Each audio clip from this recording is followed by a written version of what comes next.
اعوذ باللہ من الشیطان الرجیم بسم اللہ الرحمن الرحیم۔ سورہ ماعون، سورہ نمبر 107۔ ارأیت الذی یکذب بالدین فذلک الذی یدعو الیتیم ولا یحض علی طعام المسکین فویل للمصلین الذین هم عن صلاتهم ساہون الذین هم یراؤون ویمنعون الماعون۔ ترجمہ: تم نے دیکھا اس شخص کو جو آخرت کی جزا اور سزا کو جھٹلاتا ہے، وہی تو ہے جو یتیم کو دھکے دیتا ہے اور مسکین کا کھانا دینے پر نہیں اکساتا۔ پھر تباہی ہے ان نماز پڑھنے والوں کے لیے جو اپنی نماز سے غفلت برتتے ہیں، جو ریاکاری کرتے ہیں اور معمولی ضرورت کی چیزیں لوگوں کو دینے سے گریز کرتے ہیں۔ صدق اللہ العلی العظیم و صدق رسولہ النبی الکریم۔ بسم اللہ الرحمن الرحیم۔ سب سے پہلے بہت شکریہ ادا کرتے ہیں انٹرنیشنل اقبال سوسائٹی کا کہ انہوں نے اپنی روایت علامہ اقبال کی فکر کو فروغ دینے کے لیے اور اس کی تدریس کی قائم رکھی ہے۔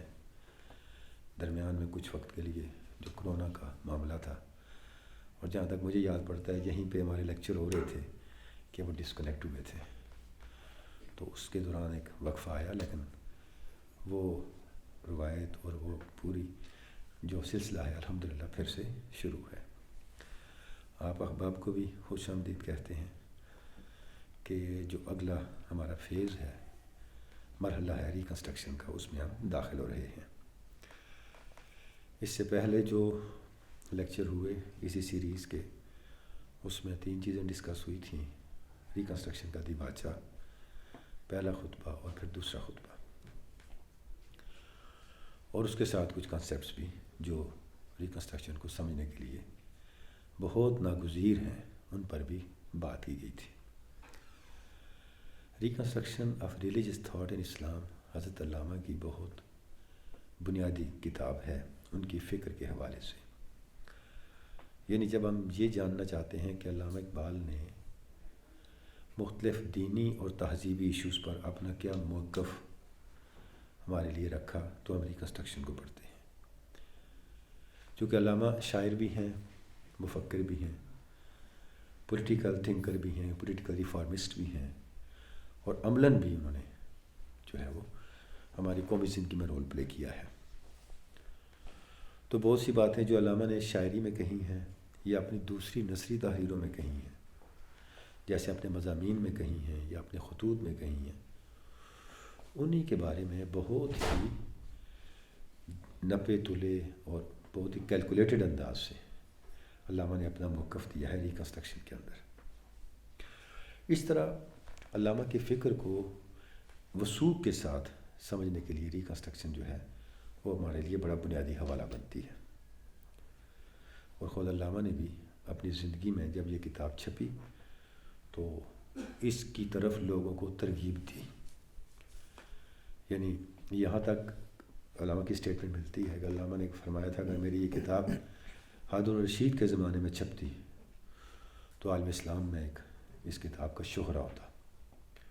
پھر اس کے ترجمے پر بھی علامہ نے اس کو بھی انکریج کیا جب علامہ سے رابطہ کیا گیا کہ اس کتاب کا ترجمہ کیا جائے، اور سید نذیر نیازی جو علامہ کے بڑے قریبی ان کے مصاحب تھے، انہوں نے ترجمہ بھی شروع کر دیا، اور شاید کچھ ترجمہ دکھایا بھی علامہ کو اردو میں۔ تو اس طرح سے یعنی یہ ایک ایسی کتاب ہے جس کے اوپر علامہ کا ایک پوری فکری مشقت ہے۔ جیسے جاوید نامہ میں بھی علامہ نے فرمایا من بعصر خود گفتم تو حرف کردہ ام بحرین را درد و ظرف، میں نے اپنے زمانے سے 2 باتیں کی ہیں۔ یہ 2 باتیں نہیں ہیں، 2 برتنوں میں نے 2 سمندر سمو کے اپنی قوم کے سامنے رکھے، حرف پیچا پیچ و حرف نیشتار تا کنم عقل و دل مردہ شکار۔ ایک حرف پیچا پیچ ہے، عقلی انداز سے، فلسفیانہ انداز سے کہی ہوئی گفتگو ہے، اور ایک وہ گفتگو ہے جو دل پہ جا کے اثر کرتی ہے۔ یعنی ایک ریکنسٹرکشن ہے اور ایک شاعری ہے، اور دونوں انداز سے بات کرنے کا میرا مقصد یہ ہے، جو میرے پیغام کو دل سے سننا چاہتے ہیں ان کے لیے شاعری ہے، اور جو عقل کے راستے سے آنا چاہتے ہیں ان کے لیے میری کتاب ریکنسٹرکشن ہے۔ اصل یہاں ذکر و اصل یہاں سے فکر ہے، تو بادہ وار سے ذکر و فکر۔ میری شاعری کی اصل ذکر ہے، اور میری فکر فلسفہ اور ریکنسٹرکشن کی اصل میری فکر ہے اس قوم کے جوان، تجھ سے میری یہ امید ہے۔ یہ خطاب ہے ہی جوانوں سے، پوری نظم۔ امید ہے کہ تو میری فکر کا بھی وارث بن جائے اور میرے ذکر کا بھی وارث بن جائے۔ تو اس طرح سے یعنی آپ دیکھیں کہ علامہ نے اپنی شاعری میں بہت کم اپنی تحریروں کی طرف متوجہ کیا ہے کہ میری یہ تحریر آپ پڑھیں، جیسے زبور اعظم کے بارے میں کہا اسے پڑھیں۔ تو گویا شاعری کے اندر علامہ نے اگر اپنی کسی نثری تحریر کی طرف متوجہ کیا ہے تو وہ ریکنسٹرکشن ہے، اور یہ دونوں ایک دوسرے کے لیے کمپلیمنٹری ہیں۔ یعنی بہت سے ایسے تصورات ہیں جو ریکنسٹرکشن سے سمجھ نہیں آتے تو شاعری میں جا کے کھلتے ہیں، اور بعض اوقات شاعری جو ہے وہ سپورٹ کر رہی ہوتی ہے ریکنسٹرکشن کے کسی تصور کو مزید ایلابوریٹ کرنے کے لیے، لیکن جو منظم انداز سے فکر بیان ہوئی ہے وہ ریکنسٹرکشن ہی آپ کہہ سکتے ہیں۔ دوسری بات یہ ہے کہ یہ کتاب اتنی اہم ہے کہ ہمارے بہت سے بنیادی ایشوز جو ہمیں درپیش ہیں دینی اور تہذیبی سطح پہ، قومی سطح پہ، وہ اس کتاب میں ایڈریس ہوئے ہیں۔ یعنی اگر آپ دیکھیں کہ کس طرح علامہ نے کن موضوعات کو ڈسکس کیا ہے، دیباچہ سے بات شروع ہوئی ہے، اور دیباچے کی اتنی زیادہ اہمیت ہے، 1.5 صفحے کا دیباچہ ہے، اس پہ بہت لکھا گیا ہے، اور شاید یہ بہت کم روایت ہے کہ کسی کتاب کے دیباچے کو بھی موضوع تحقیق بنایا گیا ہو، الا یہ کہ دیباچہ خود ہی کتاب ہو، جیسے مقدمہ ابن خلدون۔ تو یہ جو دیباچہ 1.5 صفحے کا ہونے کے باوجود ڈاکٹر برہان احمد فاروقی ہماری تاریخ کے بڑے مفکر رہے ہیں، یا یونیورسٹی میں بھی وہ پروفیسر تھے، یہاں بھی پڑھاتے رہے پنجاب یونیورسٹی میں بھی، اور انہوں نے پی ایچ ڈی بھی حضرت علامہ کے تجویز کردہ عنوان کے مطابق ہی کی تھی۔ تو انہوں نے جب دیباچے پہ لکھا تو دیباچے پر 18 کم و بیش سوالات قائم کیے ہیں جن پہ ہمیں تحقیق کی ضرورت ہے۔ یعنی آپ دیباچے کا ورتھ دیکھیں کہ اس پریفیس کے اندر علامہ نے کتنے زیادہ مسائل چھیڑے ہیں، اور علامہ کا انکسار یہ ہے کہ دیباچے کا اینڈ اس پہ کیا ہے، علامہ فرماتے ہیں میں ریکنسٹرکشن میں جو باتیں کہہ رہا ہوں یہ ابتدائی باتیں ہیں، اور مجھے یقین ہے کہ آنے والی نسلیں اس سے بہتر باتیں کریں گی۔ تو صاحبان علم کا انداز کیا ہے بات کرنے کا۔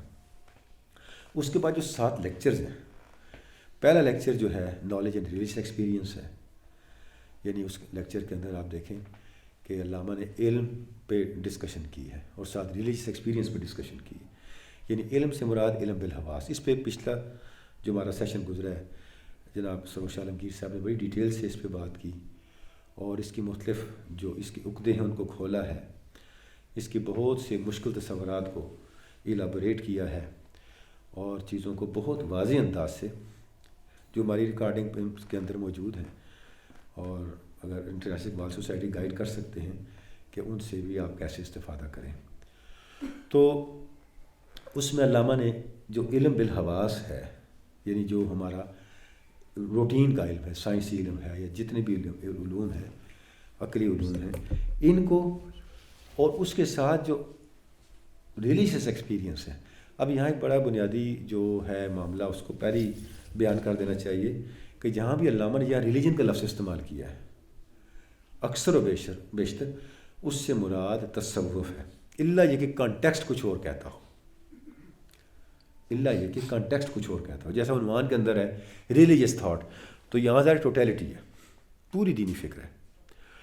7ویں خطبے میں علامہ نے خود فرمایا ہے کہ اس سے میری مراد تصوف ہے، لیکن میں تصوف کا لفظ استعمال نہیں کرتا کیونکہ یہ لفظ بہت بدنام ہو گیا بدنصیبی سے، تو میں اس لیے ریلیجن کا لفظ استعمال کر رہا ہوں۔ تو یعنی جو روحانی مشاہدہ ہے یا وجدان کے ذریعے حاصل ہونے والا علم ہے اس میں، اور جو دوسرا علم ہے حواس سے ذریعے حاصل ہونے والا علم، اس میں فرق کیا ہے، اور یہاں پھر علامہ آ کے ان کے درمیان کنیکٹیوٹی اسٹیبلش کرتے ہیں، کیونکہ مقصد علامہ کا یہ ہے کہ جو وجدان سے ملنے والا علم ہے اس کی ثقافت کو بھی اس طرح ہی اسٹیبلش کریں جس طرح علم بالحواس کی اتھینٹسٹی ہے۔ جب یہ اسٹیبلش ہو جائے تو آپ کے لیے ذات خداوند کو ثابت کرنے کا دروازہ کھل جاتا ہے۔ تو پہلا لیکچر اس میں، اس کے بعد دوسرا لیکچر ہے جس میں حضرت علامہ نے بات کی ہے اس پہ کہ ریلیجیس ایکسپیرینس کو ٹیسٹیفائی کیسے کریں گے، یعنی اس کو آپ کیسے چیک کریں گے، ریلیجیس ایکسپیرینس کو چیک کرنے کے لیے بات کی ہے تفصیل کے ساتھ. اور پھر تیسرا لیکچر جو ہے اس کے اندر ہے concept of God and meaning of prayer. یہ ہماری اس سیشن جو ہمارا جا رہا ہے اس کے اندر ہوگا، شروع کریں گے ہم. تو یہ لیکچر ایک ہوگا جس پہ ہم نے ڈسکشنز کرنی ہے. اور جو نیکسٹ لیکچر ہے وہ ہے human ego and immortality, freedom of will. Human ego is freedom and immortality. ہاں، human ego it's freedom and immortality, یعنی انسانی انا کیا ہے، اس کے لیے آزادی یہ ارادہ کیا ہے، جبر و قدر تقدیر کے معاملات، اور حیات بعد الموت کیا ہے. اب دیکھیں کتنے ہمارے عقیدے کی بنیادی چیزیں ہیں جن کے اوپر آج کی دانش، آج کی ہمارے جو علوم کی ترقی ان کی طرف سے کوسچنز آ رہے ہیں، تو ان چیزوں کو علامہ یہاں ایڈریس کرتے ہیں. اس کے بعد پھر ایک lecture spirit of Muslim culture پہ ہے کہ اسلامی تہذیب کا مزاج کیا ہے اور اسلامی تہذیب کس اصول پہ کھڑی ہے. پھر principle of movement in the structure of Islam, ایک لیکچر اس پہ ہے، یعنی کہ اسلام کا جو ڈھانچہ ہے، اسلام کی جو ساخت ہے، اس میں حرکت کا اصول کیسے کام کرتا ہے، جس کو دینی اصطلاحات میں اجتہاد کہا جاتا ہے. اور اس زمانے میں اجتہاد پہ ڈسکشن بھی علامہ نے شروع کی تھی، اور اس بڑا یہ ایک ایسا شجر ممنوعہ تھا کہ کوئی جرت نہیں کرتا تھا اجتہاد کی بات کرنے کی. اور بلکہ یہی لیکچر تھا جو آگے چل کے پوری ریکنسٹرکشن کی بنیاد بن گیا. یعنی حضرت علامہ نے یہاں لاہور میں اجتہاد پہ مضمون لکھا، لیکچر دیا، ایک علمی اجتماع میں اس پڑھا. اس کی جب باز گشت پورے ہندوستان میں سنی گئی تو پھر جنوبی ہند میں علامہ کو اور علی گڑھ میں بلایا گیا کہ آپ آ کے اس طرح کے موضوعات پہ ہمارے ساتھ بات کریں. تو اس طرح پھر یہ لیکچر بھی اور اس کے ساتھ بقیہ لیکچر بھی وجود پذیر ہوئے. اور آخری لیکچر جو ہے وہ از ریلیجن پاسبل. اب یہ لیکچر جو تھا یہاں اس کا حصہ نہیں تھا. علامہ یورپ تشریف لے گئے تو وہاں جو ارسٹوٹلین سوسائٹی تھی انہوں نے علامہ کو لیکچر کے لیے بلایا تھا، تو وہاں علامہ نے ایک لیکچر دیا تھا جو بعد میں ریکنسٹرکشن کا حصہ بنایا گیا، از ریلیجن پاسبل. یعنی اگر اس کا ترجمہ پوری ریکنسٹرکشن کے کانٹیکس میں کریں تو یہ کہہ سکتے ہیں کیا مشاہدہ حق ممکن ہے. یعنی اس پورے لیکچر کا عنوان اصل میں یہ ہے. اور ظاہر ہے اب یہ عنوان تصوف کا بنتا ہے، لیکن علامہ نے یہاں تصوف کے بجائے ریلیجن کا لفظ استعمال کیا، جس کی وضاحت آگے انہوں نے خود فرما دی. اور پھر اس پورے لیکچر میں بتایا کہ مشاہدہ حق تک پہنچنے کے لیے کون سے مراحل ہیں، اور انسان کی دینی زندگی، ایمان کے بارے میں ادراک، اس کے اوپر شرح صدر، اس کے اوپر کلیئرٹی، انٹلیکچوئل کلیئرٹی، اور اس کے بعد پھر ڈسکوری، یعنی اس کا معرفت کے راستے سے گزرتے ہوئے مشاہدہ بن جانا. اس کے یہ ہاؤ اٹ از پاسبل. پھر مثالیں بھی علامہ نے دی ہیں اور اسی سورسز سے دی ہیں جو سورسز اس زمانے میں مستند تھے اور ویلڈ تھے. تو جناب یہ 7 لیکچرز جو ہیں یہ مختصر سا، یعنی میں نے آپ کے سامنے اجمالی تعارف رکھا. تو اور آپ دیکھتے ہیں کہ اس میں سارے بنیادی ہمارے دینی اور تہذیبی مسائل ڈسکس ہو رہے ہیں. اچھا، فائدہ کیا ہے ان کو پڑھنے کا؟ فائدہ یہ ہے کہ آپ کو جو سوسائٹی میں ٹریڈیشنل انداز سے یہ چیزیں ڈسکس ہو رہی ہیں، اس کے علاوہ بھی ان مسائل کو جاننے کا ایک منہج، ایک میتھڈ ملتا ہے. اور جب آپ اس میتھڈ کو دیکھتے ہیں، چیزوں کو انڈرسٹینڈ کرنے کے اس پرسپیکٹیو کو، آج کی علوم اور سائنٹیفک ڈیولپمنٹس اور دوسری فلاسفیکل ڈیولپمنٹس، انٹلیکچوئل ٹرینڈز، ان کی کانٹیکس میں دیکھتے ہیں تو آپ کو اندازہ ہوتا ہے کہ یہ جو اپروچ ہے اپنے بنیادی اصولوں کو سمجھنے کی، بنیادی جو تصورات ہیں ان کو سمجھنے کی، یہ زیادہ ریلیونٹ ہے، یہ ہمارے لیے زیادہ سود مند ہے. یہ ہماری جو روحانی، اعتقادی، دینی، سماجی، معاشرتی، نفسیاتی ضرورتوں کو زیادہ پورا کرتی ہے. اور جو ٹریڈیشنل طریقہ ہے جہاں پہ آپ چلتے چلتے خدا نخواستہ ہو سکتا ہے میری کج فہمی ہو، آپ اپنے آپ کو ایک بند گلی میں کھڑا محسوس کرتے ہیں، وہ یہاں پہ پھر نہیں رہتا. یعنی آپ کو ایک وے آؤٹ ملتا ہے چیزوں کو سمجھنے کا، انہیں اپلائی کرنے کا، اپنی ذات سے لے کے سوسائٹی تک. تو یہ جو طریقہ ہے، یہ اس کتاب کو سمجھنے کا، پڑھنے کا سب سے بنیادی طریقہ یہ ہے کہ آپ دیکھیں گے کہ بہت سے کنسیپٹس آپ کو لگے گا یہ آپ کی ضرورت تھے. ان کو سمجھے بغیر ہماری جو ذات تھی، ہمارا جو شعوری وجود تھا، وہ مکمل نہیں تھا. اور جب ہم ان کو پڑھ رہے ہیں، ان کو سمجھ رہے ہیں، اس کے ساتھ علامہ کے جو دوسرے ورکس ہیں، اسپیشلی اردو اور فارسی شاعری ہے، اس کے سپورٹ کے ساتھ سمجھ رہے ہیں، تو ہم دیکھیں گے کہ ہمارے بہت سے ایسے سوالات جن کو شاید ابھی زبان بھی نہیں ملی، ان کے جوابات ہمیں مل رہے ہیں، اور ہم ایک تیقن کے ساتھ، ایک سیٹسفیکشن کے ساتھ آگے بڑھ رہے ہیں۔ تو کسی اس طرح نشستیں ہوتی رہتی ہیں۔ ایک نشست میں مجھ سے پوچھا گیا کہ ریکنسٹرکشن پڑھنے کا ون لائنر فائدہ کیا ہے؟ تو جو میرے ذہن میں میں نے عرض کیا کہ ریکنسٹرکشن پڑھنے کا ون لائنر اگر آپ بیان کریں، فائدہ یہ ہے کہ آپ کو قرآن مجید پہ یقین حاصل ہو جائے۔ بس آپ کو اس پہ کوئی شک نہ رہے کہ قرآن مجید اتنا ہی ریلیونٹ ہے آج جتنا نازل ہوتے وقت تھا، اور میرے لیے اتنا ہی امپورٹنٹ ہے جتنی میری اپنی زندگی، بلکہ اس سے بھی بڑھ کے۔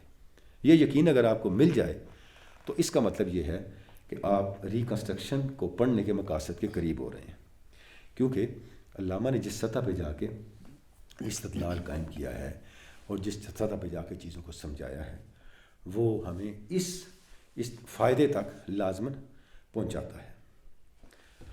تو ٹائم ہے، میں جاری رکھوں نا؟ ہاں، تاکہ نماز کے بعد پھر ڈسکنیکٹ نہ ہو، پھر سروج صاحب ٹیک اپ کر لیں۔ اچھا، ایک تھوڑا سا شاید مجھے تسامح ہو گیا، پہلا لیکچر میرے پاس تھا جو میں نے آپ کے کھاتے میں ڈال دیا۔ جی میرے پاس تھا۔ تو دیباچہ ہمارے کاظمی صاحب نے اس پہ لیکچرز دیے تھے۔ جی، نالج پہ میں نے دیا۔ آپ نے نالج پہ دیا تھا، یعنی آپ نے نالج کے کنسیپٹ پہ بات کی تھی۔ ہاں ٹھیک۔ اور نالج اور ریلیجس ایکسپیرینس پہ میری گفتگو تھی۔ ہم وہاں ہیں جہاں سے ہم کو خود ہماری بھی خبر نہیں آتی۔ اس وقت یہ صورتحال ہوئی ہے، جو لیکچر میں نے خود دیا تھا وہ ابھی میں ڈسون کھا رہے ان کے کھاتے میں ڈال دیا۔ تو جو اگلا دوسرا لیکچر تھا وہ بھی آپ کے ذمہ تھا۔ جی، دوسرے لیکچر پہ جو فلاسفیکل ٹیسٹ ہے ریلیجس ایکسپیرینس کا، اس پہ سروج صاحب کی گفتگو تھی۔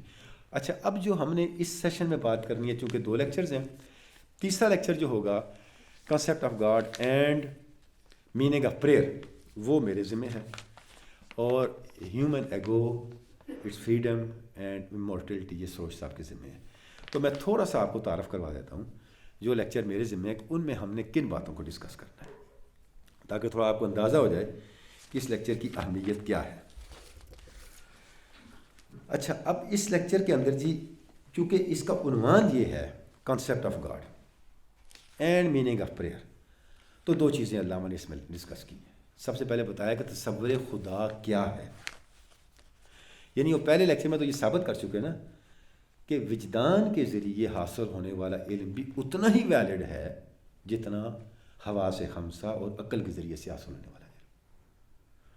اچھا، اب خدا کا علم ہمیں ملتا وجدان سے ہے، اور وجدان کی پرفیکٹ صورت وہی ہے، وہی کے ذریعے ملتا ہے، اور وہی وہ یعنی وجدان ماورائے حواس ذریعہ علم ہے، اور جو ایک ہیومن فیکلٹی ہے، وجدان ایک ہیومن فیکلٹی ہے۔ ہر شخص کو زندگی کے کسی نہ کسی فیز میں وجدانی حاصلات کا اور وجدانی ادراکات کا تجربہ ضرور ہوتا ہے۔ ہم بھی اگر اپنی ماضی کی زندگی کو ذرا دیکھیں اپنے من میں ڈوب کر، تو ہمیں کئی ایسے تجربات مل جائیں گے جہاں ہمیں عقل سے زیادہ وجدان نے کوئی آگہی تھی۔ وہی وہ حادثہ ہے، وہ سینس ہے جو صرف پیغمبر کو عطا ہوتی ہے۔ ان کے ذریعے چونکہ ہمیں خدا وند قدوس کا علم وحی کے ذریعے ہوا۔ اچھا، اب اس کا ٹیسٹ دوسرے چیپٹر میں علامہ نے پھر بتایا کہ اس کو فلاسفیکلی ہم کیسے ٹیسٹ کرتے ہیں۔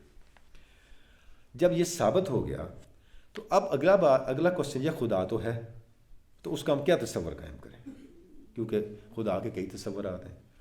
خدا بے انا بھی ہے اور با انا بھی، مختلف مذاہب اور مختلف تصورات کرتا ہے۔ شخصی خدا بھی ہے، غیر شخصی کیا ہے، اس کو کیسے کرنا ہے، ہم نے کنسیو کرنا ہے اس کنسیپٹ کو، تو یہاں پہ علامہ اس کو ڈسکس کرتے ہیں۔ اچھا، اب میرے جب یہ بات پتہ چل گئی کہ خدا ہے، اب علامہ یہ کہتے ہیں کہ دین کا مقصد خدا کو سمجھنے کے بارے میں فلسفے کے مقصد سے بڑھ کر ہے۔ کیسے بڑھ کر ہے؟ فلسفہ اس پہ مطمئن ہو جاتا ہے کہ کوئی ماورائے عقل ماورائے کائنات ہستی ہے یا نہیں ہے، جب اس کو استدلال ادھر یا ادھر جس طرف کا بھی مل گیا۔ مذہب یا الفاظ دیگر تصوف یا جو دین کا روحانی سٹرکچر ہے، روحانی نظام ہے، اور حدیث احسان سے یہ چیز بڑی واضح ہے کہ دین 3 چیزوں کا نام ہے، ایک ایمان ہے، ایک اسلام ہے، اور ایک احسان ہے۔ تو یہ دین کا یہ جو احسان کا پہلو یہ یہاں نہیں رکتا۔ جب اس کو پتہ چل گیا خدا ہے تو پھر اس خدا کے قریب ہونا چاہتا ہے، تو اس کا کیا طریقہ ہوگا؟ اس کے لیے پھر میننگ آف پریئر ہے. یعنی اس لیکچر میں ہم کیا کر رہے ہیں؟ سب سے پہلے تصور خدا کے بارے میں کلیئرٹی لے رہے ہیں اور اس کے بعد اس خدا کی قربت سے بہرہ ہونے کا راستہ تلاش کر رہے ہیں. اور کمال یہ ہے کہ علامہ یہ بات یہاں رکتے نہیں ہیں، چونکہ وہ نیشنل ریفارمر بھی ہیں. وہ آگے چلتے ہیں، وہ کہتے ہیں اس کو اب ہم نے اجتماعیت کی شکل دینی ہے. یعنی علامہ کے یہاں توحید انجام کار ایک کمیونٹی امپیکٹ رکھتی ہے. توحید کا تصور اس کو اجتماعی سطح پہ کیسے لاگو کرنا ہے اور اجتماعی سطح پہ اس توحید کے اثرات اور اس توحید کی تاثیر کو ہم کیسے دیکھیں گے، اس کو کیسے ایکسپیرینس کریں گے. تو یہاں پہ آ کے پھر یہ خطبہ ختم ہو جاتا ہے. اچھا، اب جب بات آتی ہے تصور خدا کی، تو اس میں علامہ کیا کیا چیزیں ڈسکس کر رہے ہیں جی. اس میں سب سے پہلے تو یہ بتاتے ہیں کہ ہم نے خدا کا تصور ایک سیلف کے طور پہ کرنا ہے. وہ کنسیپٹ نہیں ہے، صرف وہ ہستی ہے، ایک ہستی ہے، ایک انا ہے. اس ہستی کے طور پہ، ایک ذات کے طور پہ کرنا ہے. وہ ایک فرد ہے، اس کے اندر انڈیویجویلٹی ہے. اور بات سورہ اخلاص سے شروع کرتے ہیں، قل هو اللہ احد اللہ الصمد لم یلد ولم یولد ولم یکن له کفوا احد. یہ ایک ذات کے اوصاف ہیں، ایک ما ورائے کائنات، اس پوری کائنات پہ غالب ہستی اور ذات کے اوصاف ہیں. تو بطور ایک انا کے، بطور ایک ذات کے، بطور ایک ہستی کے ہم نے خدا کا تصور کرنا ہے. اب پھر اس کی کچھ صفات بھی ہوں گی. اور جب صفات کی بات آتی ہے تو 4 صفات الہیہ کو علامہ یا موضوع بناتے ہیں اپنے اس لیکچر کے اندر. ایک علم ہے، نہیں اس سے پہلے تخلیق ہے، اس کے بعد علم ہے، پھر قدرت ہے اور پھر ابدیت ہے. یعنی اس ہستی کو علم حاصل ہے. پہلی بات تو یہ ہے. ویسے علامہ نے پہلے تخلیق رکھی ہے، لیکن اگر ہم دیکھیں جو ہمارا کلامی انداز ہے بات کرنے کا، تو بات علم سے شروع ہوتی ہے. یعنی علم الہی جو ہے وہ سب سے بنیادی صفت ہے. واسع کرسی السماوات والارض. اللہ کی جو کرسی ہے، اس کا جو علم کی وسعتیں ہیں، اختیار کی وسعتیں ہیں، انہوں نے کائنات کا احاطہ کیا ہوا ہے.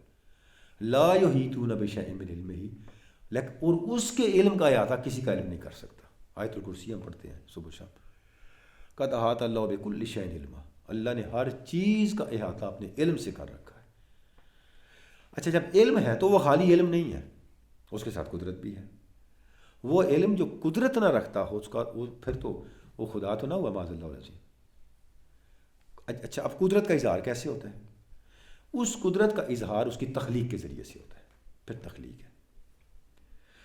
اب جب تخلیق بھی ہو گئی تو حق اور یہ اس کی تخلیق میں فرق کیا ہوگا؟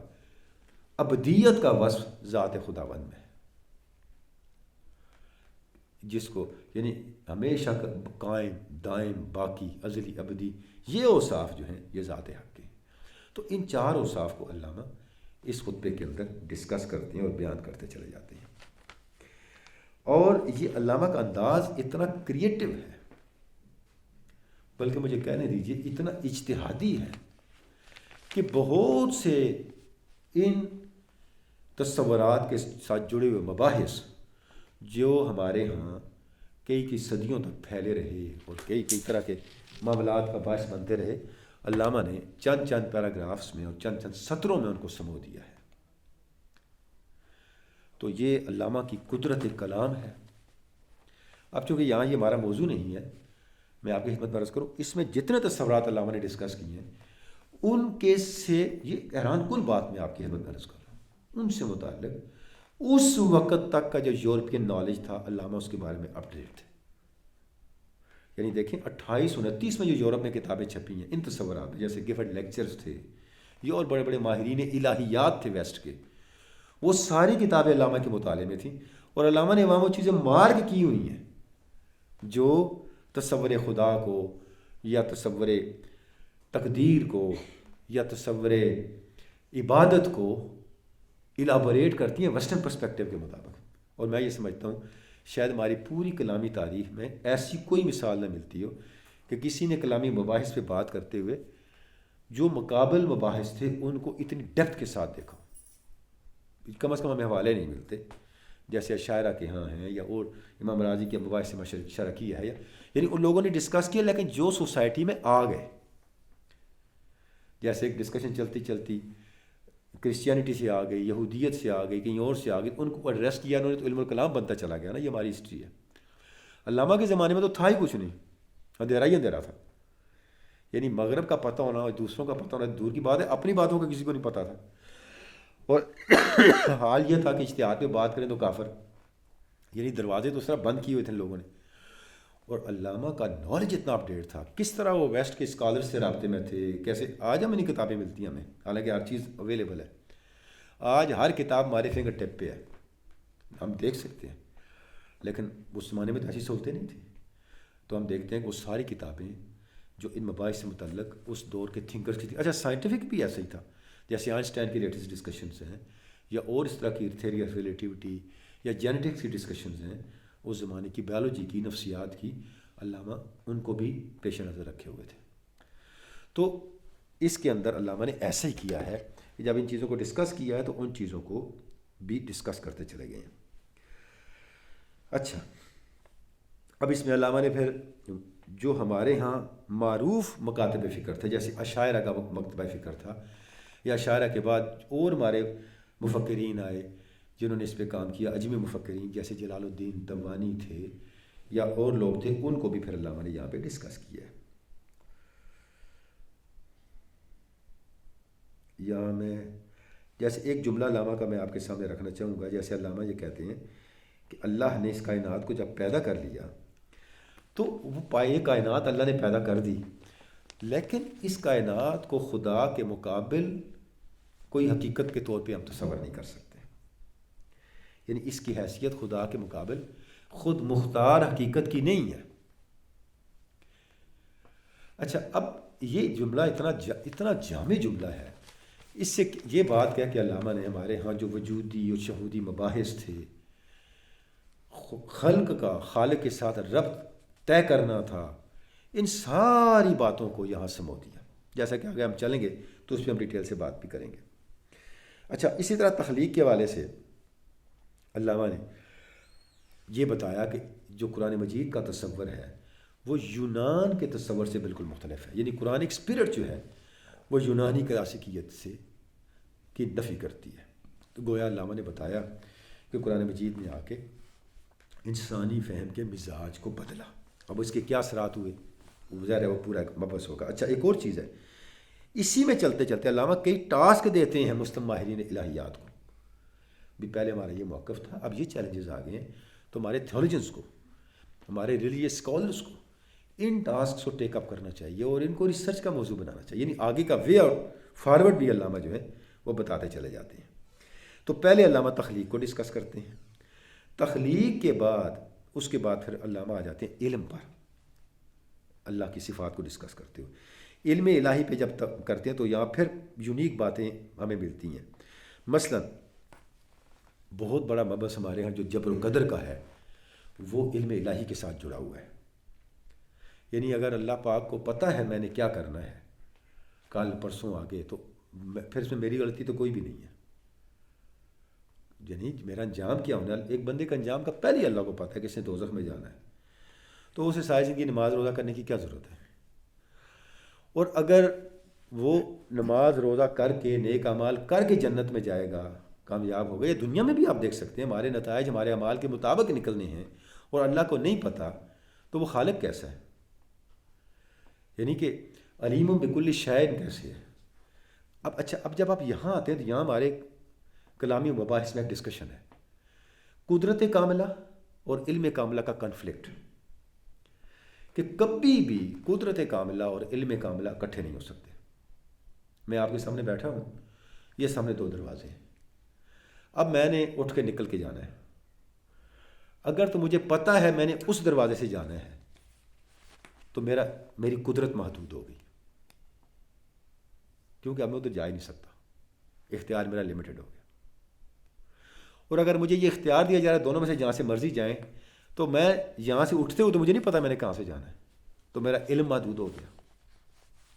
یعنی قدرت کاملہ یہ ہمارا عقلی فریم ورک ہے، اس کے اندر رہتے ہوئے قدرت کاملہ اور علم، کامل علم سائملٹینیسلی کنٹین نہیں کیے جا سکتے۔ اچھا اب دیکھیں علامہ نے کیا بات لکھی۔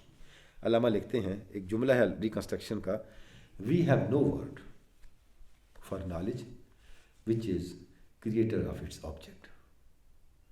ہمارے پاس کوئی ایسا لفظ نہیں ہے ہم اس علم کو بیان کر سکیں جو اپنے معلومات کا خالق بھی خود ہے۔ دیکھیں علامہ نے علم الہی اور علم خلق میں فرق کر دیا۔ ہمارا علم معلومات کا محتاج ہے، ایک شے پڑھی ہے تو مجھے علم ہے۔ اللہ کا علم معلومات کو پیدا کرتا ہے۔ اب ساتھ علامہ کہتے ہیں لہٰذا ذات حق کے علم کا تصور ہمیں کریٹو ایکٹ کے طور پہ کرنا ہوگا۔ اس لیے میں نے عرض کیا کہ یعنی یہ عجیب کتاب ہے، اس لیے ہم نے ایک جگہ لکھا بھی کہ علامہ نے بات تو ریلیجس ایکسپیرینس کی ہے، لیکن یہ کتاب خود علامہ کا ایک ریلیجس ایکسپیرینس ہے۔ یعنی بعض باتیں اس میں ایسے وجدانی انداز سے علامہ نے بیان کی ہیں کہ جیسے عین ثابتہ کا تصور ہے، اور بہت سی چیزیں کہ انسانی عقل دنگ رہ جاتی ہے کہ کیا قدرت بیان اور کیا اظہار مطلب پر جو گرفت ہے وہ علامہ کو اللہ رب العزت نے عطا کی، اور اس طرح انداز سے انہوں نے ان چیزوں کو یہاں بیان کیا ہے۔ اچھا یعنی یہ کرنے کے بعد تخلیق کو ڈسکس کیا، علم کو ڈسکس کیا، اور اس کے بعد پھر علامہ آتے ہیں اللہ کی قدرت کاملہ میں، اس کو ڈسکس کرتے ہیں۔ اور اللہ کی قدرت کاملہ کے ساتھ ہی کچھ معاملہ بندے کے اختیار کے بھی شروع ہو جاتے ہیں۔ تو پھر یہاں علامہ نے معروف جو واقعہ ہے جو بائبل میں بھی ہے، قرآن مجید میں بھی ہے، حبوط آدم کا، انسان کا جنت سے نکل کے آدم و حوا کا زمین پر آنا، اس کو ڈسکس کیا بہت ڈیٹیل کے ساتھ، اور اس سے پھر بہت سے حکمت افروز پہلو جو ہے وہ ہمارے سامنے ہائی لائٹ کیے ہیں، اور انسان کے جو کیا منصب ہے، کیا انسان کو مقام ہے، کیا ذمہ داریاں ہیں، کیا امانتیں ہیں جو اللہ نے انسان کو سونپی ہیں، ان کی بات کی ہے۔ اچھا اب یہ سارا ڈسکس کرنے کے بعد، یعنی یہ صفات الہیہ کو بیان کرنے کے بعد، اب علامہ آ جاتے ہیں خطبے کے عنوان کے دوسرے حصے پر کہ میننگ آف پریئر کیا ہے۔ اچھا اب اب لفظ پریئر جو علامہ نے استعمال کیا ہے، عام طور پہ ہمارے یہاں پریئر دعا کے لیے یا بہت ہوتا نماز کے لیے استعمال ہوتا ہے، لیکن جو ہماری طالب علمانہ انڈرسٹینڈنگ ہے، اگر اس پورے خطبے کے کنٹیکسٹ کو دیکھیں تو پریئر کا ایگزیکٹ معنی جو ہم کر سکتے ہیں وہ ذکر ہے، ذکر یا عبادت۔ عبادت بھی بعض لوگوں نے کیا، لیکن ذکر کم از کم میں نے کہیں نہیں دیکھا کہ کسی نے اس کا معنی ذکر بھی کیا ہو، کیونکہ یہ وہ ورڈ ہے، اور شاید جو ایک تنگ دامانی ہے انگریزی زبان کی کہ عربی اصطلاحات کا اور قرآنی اصطلاحات کا ایگزیکٹ آلٹرنیٹیو تلاش کرنا خاصا مشکل ہے، اور ظاہر اگر ذکر کا معنی کوئی بالکل لفظی کر دیں تو پھر بات کہیں سے کہیں چلی جاتی ہے، اس میں وہ معنویت ہی نہیں آ سکتی جو قرآن مجید کے بیان یا تصوف کی روایت کے بیان سے مترشح ہوتا ہے، نکلتا ہے، وہ معنی اس میں نہیں آ سکتا۔ تو اب لہذا علامہ نے پریئر کا لفظ استعمال کیا ہے۔ تو اب علامہ بتا رہے ہیں پریئر کس طرح سے ہمیں لے کے جاتی ہے۔ علامہ کہتے ہیں کہ جو مقصد مذہب کا ہے تصور خدا کے بارے میں، وہ جاننا نہیں ہے، اسے پانا ہے، اس تک پہنچنا ہے۔ تو لیکن فلسفے کا یہ سبجیکٹ ہی نہیں ہے۔ نہ دیا نشان منزل مجھے ہے حکیم تو نے، مجھے کیا گلا ہو تجھ سے، تو نہ راہ نشین نہ راہی۔ فرماتے ہے فلسفی، تو نے مجھے نہیں بتایا وہ ہے کہاں، یہ تو بتا دیا ہے، نشان منزل نہیں دیا، لیکن میں تجھ سے گلا نہیں کر سکتا، تو اس راستے کا مسافر ہی نہیں ہے۔ تو اب اس کا پتہ تو اس سے چلے گا نا جو اس راستے کا مسافر ہے۔ تو اب علامہ کہتے ہیں کہ اس کا پتہ ہمیں ذکر کے ذریعے سے چلتا ہے۔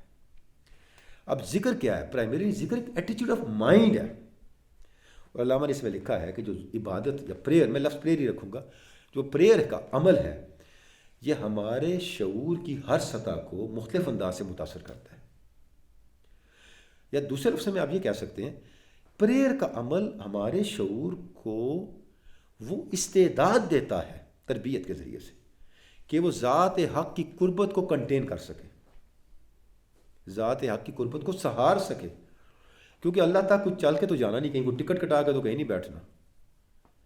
بیت اللہ شریف ہم جاتے ہیں عبادت کے لیے جاتے ہیں، ضروری نہیں وہاں جا کے خدا سے ملاقات ہو جائے، اور یہ ممکن ہے کہ خدا سے ملاقات گھر بیٹھے ریسٹنگ چیئر پر ہی ہو جائے. تو یہ تو اور چیز ہے, خدا تک پہنچنا تو بالکل ڈفرینٹ چیز ہے, عبادات انجام دینا اور چیز ہے. تو اب وہ کیا ہے, وہ علامہ کہتے ہیں یہ ایٹیٹیوڈ آف پریئر ہے, ایٹیٹیوڈ آف مائنڈ ہے جس تک ہم نے پہنچنا ہے. تو پریئر جو ہے وہ ہمارے شعور کو مختلف انداز سے متاثر کرتا ہے. اچھا, اب اس کا بڑے وائڈر اسکیل پہ دو طرح کا اثر ہوتا ہے. ایک اثر عام آدمی پہ ہوتا ہے, مسٹک پہ ہوتا ہے, ایک اثر نبی پہ ہوتا ہے, اور دونوں اثر مختلف طرح سے.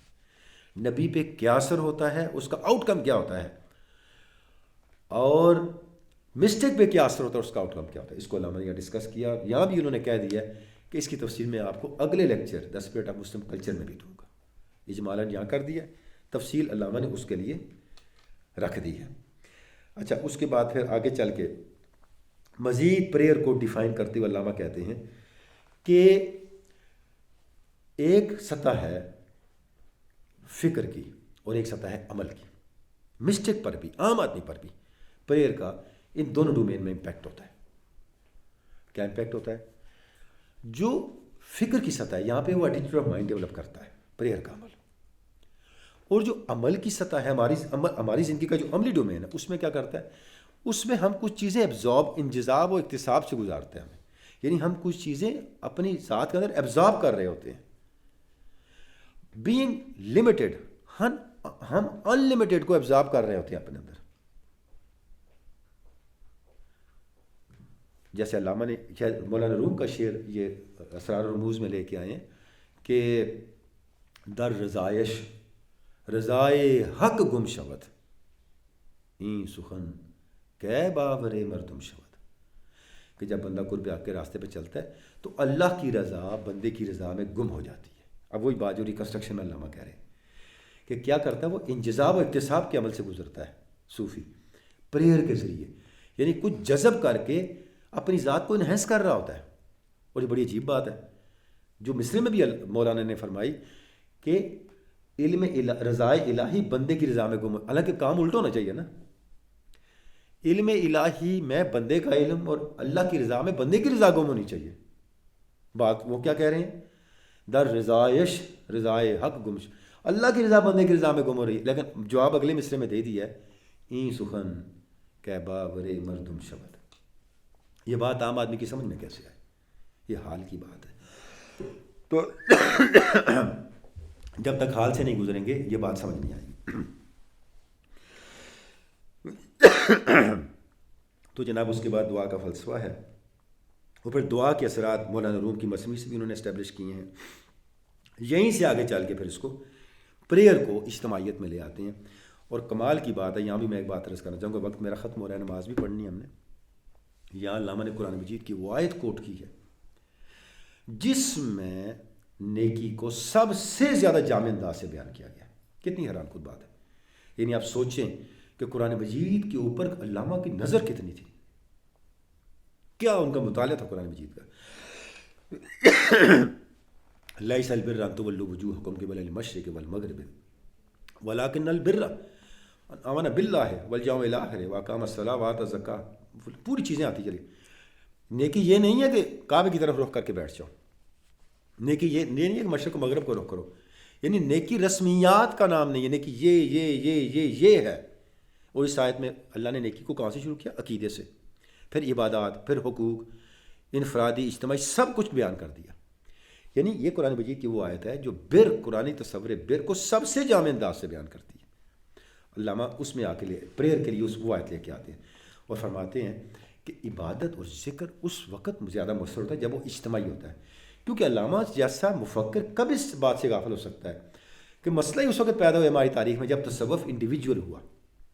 جب انڈیویجول ہوا, خلوت نشینی آئی تو وحدت الوجود نے کچھ سے کچھ اثرات دیے, اور نتیجہ آپ کے سامنے بات کہاں چلی گئی. ان کو بھی ختم کرنا ہے. تو علامہ کہتے ہیں توحید کی سماجی جہت پہ ہم نے جانا ہے جہاں رنگ, نسل, زبان, جغرافیہ یہ سب چیزیں ختم ہو جاتی ہیں.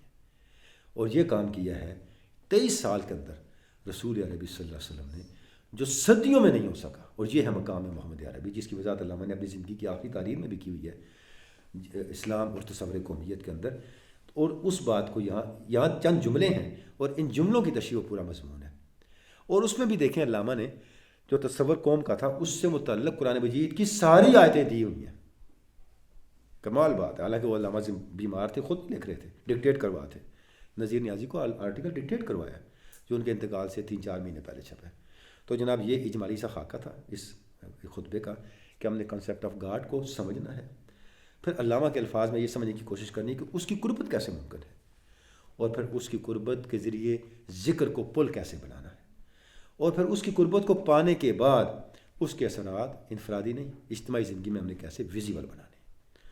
تو اللہ رب العزت کی بارگاہ میں دعا ہے جی کہ ہمیں راست فہم کے ساتھ سمجھنے کی اور آپ کے سامنے بہتر طور پہ بیان کرنے کی توفیق عطا ہو. سب کچھ اس کی توفیق سے ہی ہے. انسان سوائے بشری کمزوریوں کے کچھ بھی نہیں. تو اب محض نماز کا وقفہ ہے. آپ کی طرف سے سوالات بھی ضرور ہوں گے, تو اس کے لیے ہم انشاءاللہ حاضر ہیں. جیسے پھر جی بسم اللہ. وآخر دعوانا الحمدللہ رب العالمین. بسم اللہ الرحمن الرحیم. اچھا, اس موضوع پر خصوصاً ریکنسٹرکشن اور ریلیجس تھاٹ ان اسلام کا جو کانٹینٹ ہے اور اس کے ابواب کیا ہیں, اس کے مقاصد کیا ہیں اور اس کی اہمیت کیا ہے, ان تمام پر گفتگو کے لیے تنوری صاحب نے میرے لیے گنجائش تقریباً نہیں چھوڑی. وہ تقریباً تمام باتیں پہلے سے کہہ چکے ہیں. تو میں کوشش کروں گا کہ ایک اور پہلو سے اس کی طرف اپروچ کرنے کی کوشش کروں. دیکھیے, کسی بھی شے کی جو سگنیفیکنس ہے, جو اس کی اہمیت ہے, وہ اس کے مقصد سے ہوتی ہے. اور مقاصد ہی ہیں جو کہ ہماری کامیابی اور ناکامی کے بیچ میں امتیاز قائم کرنے میں مدد کرتے ہیں, جو ہماری کامیابی کو ڈیفائن کر سکتے ہیں. تو جس طرح سے پہلے بھی مثال دے چکا ہوں کہ ایک کسان اگر ہے, اس کا مقصد ایک اچھی فصل کا حصول ہے سال کے آخر میں, تو اس بات سے کوئی فرق نہیں پڑتا کہ وہ مثال کے طور پر موسیقی کتنی جانتا ہے. ٹھیک ہے, میں اگر یہاں پر آپ کے سامنے حاضر ہوتا ہوں اگلی کچھ نشستوں میں اور آئیں بائیں شائیں کر کے چلا جاتا ہوں, تو میری کامیابی اور ناکامی اسی سے کاؤنٹ ہوگی. انحصار اس پر نہیں ہوگا کہ میں نے کپڑے کیسے پہنے, سوٹنگ کیسے کی. تو ہم کیا ہیں اور ہمارا مقصد کیا ہے, اس سے ہماری ویلیو اور ہماری کامیابی اور ناکامی اس سے بنتی ہے. اچھا, جتنی بھی تہذیبیں آئی ہیں جب سے ہم نے ڈاکیومنٹ کرنا شروع کیا تاریخ کو, تو اولین ہمیں جتنی بھی تہذیبوں کے احوال ملتے ہیں ان میں ایک چیز تقریباً تمام تہذیبوں میں ایک چیز مشترک ہے کہ ان میں خدا کو مرکزیت حاصل رہی,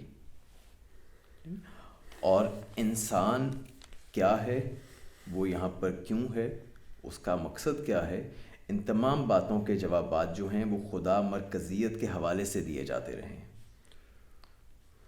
مذہب کو بنیادی حیثیت حاصل تھی اس تہذیب میں, تقریباً ہر تہذیب میں. خدا کا تصور کیسا ہوگا اس پر یقیناً بہت زیادہ اختلاف موجود ہے.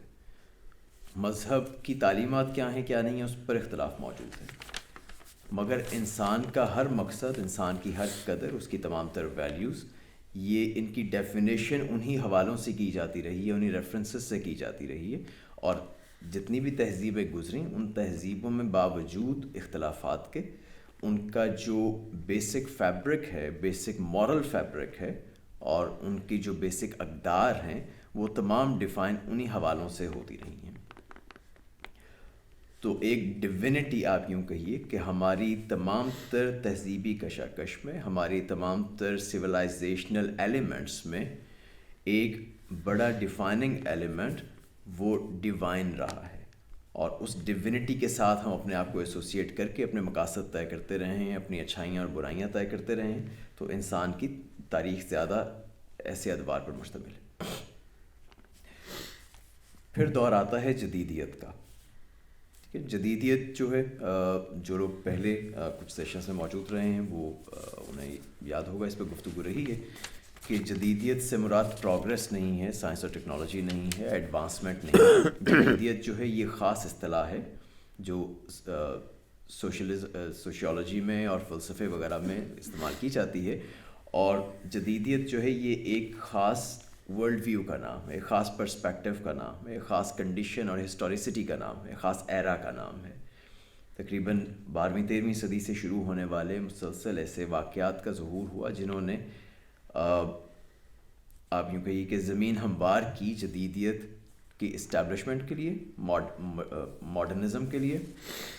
اور ماڈرنزم جو ہے یہ ایک پہلا ایسا بڑا چیلنج ہے جو کہ ہمارے ٹریڈیشنل ورلڈ ویو کو، مطلب اس ورلڈ ویو کو ہم اس کی تفصیلات نہیں کر رہے اور نہ ہی ہم نے اس کے تمام تر فیکٹرز کا احاطہ کیا ہے کہ جس کی میں نے پہلے بات کی کہ ہماری جو پرانی تہذیبیں رہی ہیں وہ خدا مرکزیت والی تہذیبیں تھیں، اور اس میں تمام تر ویلیوز اور تمام تر مقاصد اور گولز وہ ایک ڈیوینٹی کے ساتھ ڈیفائن کیے جاتے تھے. اس ڈیفینٹی میں بے شمار ان کی جو انڈرسٹینڈنگ آف ڈیوینٹی ہے اس میں بے شمار فلاز ہو سکتے ہیں، اس میں بہت ساری مسٹیکس ہو سکتی ہیں. وہ ہو سکتا ہے کہ اپنا راستہ بھول کے خود سے وہ ٹامک ٹوئیاں مارتے پھر رہے ہوں، لیکن بہرحال یہ ایک چیز تھی جنہوں نے ان کو آسمان سے، ہیون سے کنیکٹڈ رکھا ہوا تھا، یا وہ اس کوشش میں رہتے تھے. اسے ہم کہیں گے ٹریڈیشنل ورلڈ ویو. تو یہ جو ماڈرن ورلڈ ویو ہے in the sense of modernism, again میں بتا رہا ہوں ماڈرنزم جو ایک خاص اصطلاح ہے، اس کا مطلب صرف ویسے جدید ہونا جس کو ہم ویسے عام زبان میں کہتے ہیں اس کا مطلب وہ نہیں ہے. تو ایک ماڈرنزم نے جو ورلڈ ویو دیا وہ ورلڈ ویو ہے محسوسات کا دور. اس ورلڈ ویو میں ہمارا جتنی بھی چیزیں محسوس نہیں کی جا سکتی ان تمام چیزوں کو ارریلیونٹ قرار دے دیا گیا، ایٹ لیسٹ ارریلیونٹ قرار دے دیا گیا، اگر باطل قرار نہیں دیا گیا. تو مطلب جو کچھ آپ دیکھ نہیں سکتے، جو آپ کلینکلی ٹیسٹ نہیں کر سکتے، جو آپ سن نہیں سکتے، جو آپ کے احساسات سے، محسوسات سے ماورا ہے، وہ یا تو وجود نہیں رکھتا، اگر وجود رکھتا ہے تو وہ ہمارے لیے کسی کام کا نہیں ہے، ہمارے لیے اس کی کوئی سگنیفیکنس نہیں ہے، کوئی اہمیت نہیں ہے. یہ ہے ماڈرن ورلڈ ویو. اس میں مرکزیت خدا کی بجائے انسان کو حاصل ہے. ٹھیک ہے، یہ انسان مرکز ورلڈ ویو ہے. اب ایسے ورلڈ ویو میں جس میں انسان کو مرکز بنایا گیا ہے، جس میں پھر ہیومن رائٹس اور ہیومینٹی اور فریڈم اور انڈیویجویلٹی اور وغیرہ وغیرہ، جس میں بعض کچھ اچھی باتیں بھی ہیں، لیکن آن دا ہول اگر آپ اس کو دیکھتے ہیں کہ یہ آپ کی زندگی کو کس مقصد کے راستے پر کھڑا کرتی ہے، تو معلوم ہوتا ہے کہ یہ آہستہ آہستہ لامقصدیت کی طرف لے جاتی ہے، میننگ لیسنس کی طرف لے جاتی ہے، پرپز لیسنس کی طرف لے جاتی ہے. اور وہی ہوا، مطلب اس ادوار کی ایوولوشن میں پھر ماڈرنزم کو جس چیز نے فالو کیا ہے، جو اس کے فوراً بعد آئی ہے، وہ ہے پوسٹ ماڈرنزم، جو کہ نام ہی لامقصدیت کا ہے، لامعنویت کا ہے، جو میننگ لیسنس کا نام ہے، جس کا سب سے بڑا منترا یہ ہے کہ کوئی شے ایسی نہیں ہے جو کہ آفاقی ہو، کوئی شے ایسی نہیں جو یونیورسل ہو، کوئی اقدار، کوئی ویلیو ایسی نہیں ہے جو یونیورسل ہو. اور مثلا میٹا نیریٹیوز وجود نہیں رکھتے. تو اچھائی کیا ہے، برائی کیا ہے، خیر کیا ہے، شر کیا ہے، خوبصورت کیا ہے، بدصورت کیا ہے، یہ بس ہماری اپنی بنائی ہوئی باتیں ہیں، اور انسان کی زندگی کا کوئی مقصد نہیں ہے. بنیادی طور پر ہم مقاصد کو تراشتے ہیں. ٹھیک ہے، تو یہ ایک لانگ پاتھ ہے. اس پاتھ کے بارے میں ہم زیادہ طویل گفتگو تو یہاں نہیں کر سکتے، لیکن بہرحال یہ ایک سفر ہے جو بہت سارے زاویوں سے، بلکہ اگر زندگی کے سب سے بڑے زاویے سے دیکھا جائے، کیونکہ بطور مسلمان ہمارا یہ ماننا ہے کہ ہمیں یہاں پر یہ دنیا کی کائنات یہ ایک امتحان گاہ ہے جو ہمارے لیے ہے، اور اس امتحان گاہ میں ہمیں بھیجا گیا ہے کچھ خاص مقاصد کے لیے، اور ان کا حصول، اور یہاں پر موجود رہتے ہوئے جو رزق ہمیں فراہم ہوتا ہے اس کا بہترین استعمال، اس کا خیر کے راستے میں استعمال، اور اپنے آپ کو خدا کا، یا یوں کہہ لیجیے کہ ایک ہیونلی ایجنٹ ثابت کرنا. یہ تمام چیزیں مطلب جن کو مختلف الفاظ میں بیان کیا جا سکتا ہے. خدا کی معبودیت میں رہنا، اس کی حضوری میں رہنا، اپنا ایک قلب سلیم لے کر واپس اس کے پاس پہنچنا، یہ تمام چیزیں یہ ہمارے مقاصد ہیں جو کہ بڑے مقاصد ہیں.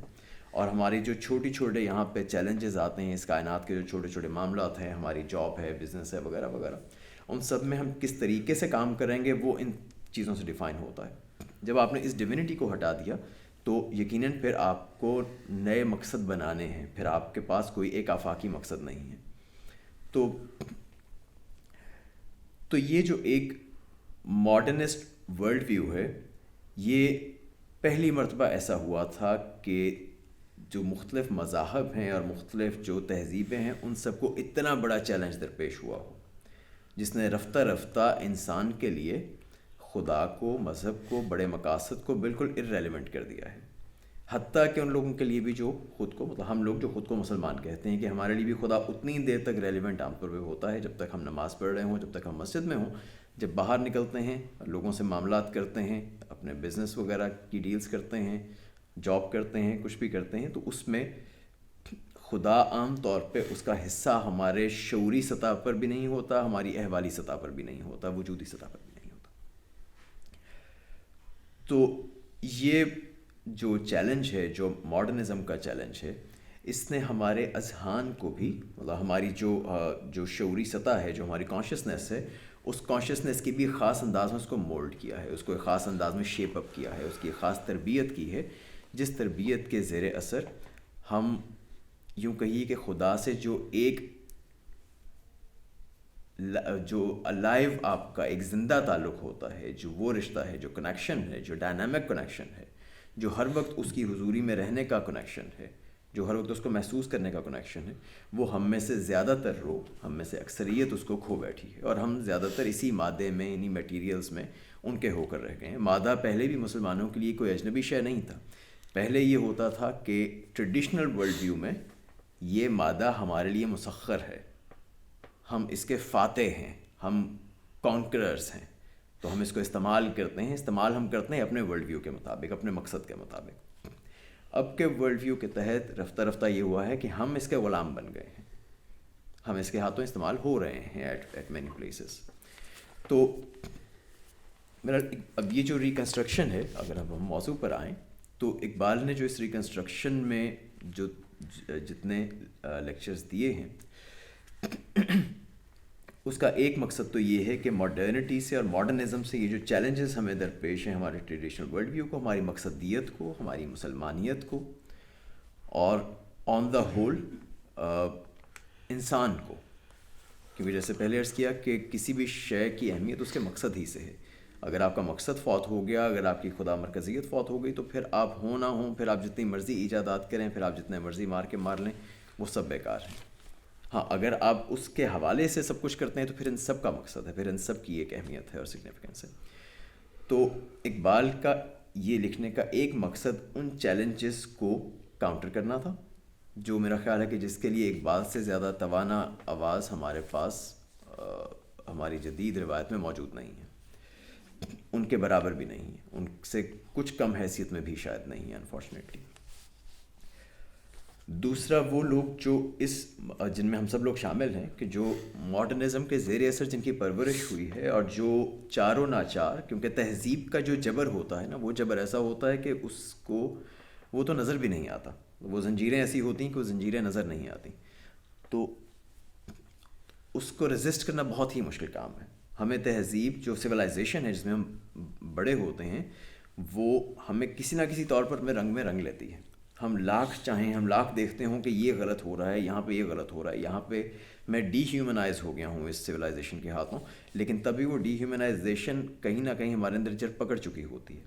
جیسے ایک ڈرگ ایڈکٹ ہے جس کو معلوم ہے کہ یہ ڈرگ میرے ساتھ کیا کری ہے، لیکن وہ اسے جان نہیں چھڑا سکتا، تو جو لوگ شعور رکھتے بھی ہیں وہ بھی بہت حد تک اسے جان نہیں چھڑا سکتے۔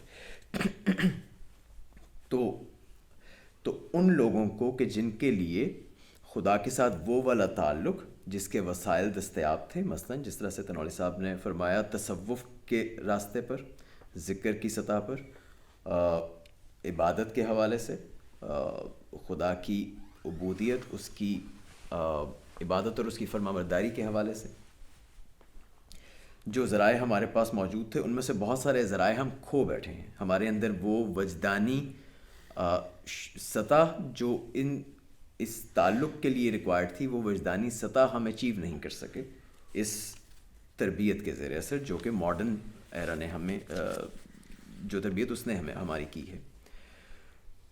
تو ان کے لیے اقبال نے ایک یوں کہہ لیجئے کہ عارضی بندوبست، ان کے اپنے الفاظ میں، ان کی اپنی دانست میں، انہوں نے ایک عارضی بندوبست یہ کیا کہ ٹھیک ہے آپ کو وہ وجدانی سطح حاصل نہیں ہے، مگر چلیے یہ ایک فکری زمانہ ہے جس میں فکریت کو اور ذہن کو، مائنڈ کو، برین کو، علمیت کو بہت اہمیت حاصل ہے، تو چلیے کم از کم آپ کے لیے یہ کیے دیتے ہیں کہ فکری سطح پر وہ جو آپ کے ٹریڈیشنل ورلڈ ویو تھا، اس ٹریڈیشنل ورلڈ ویو کو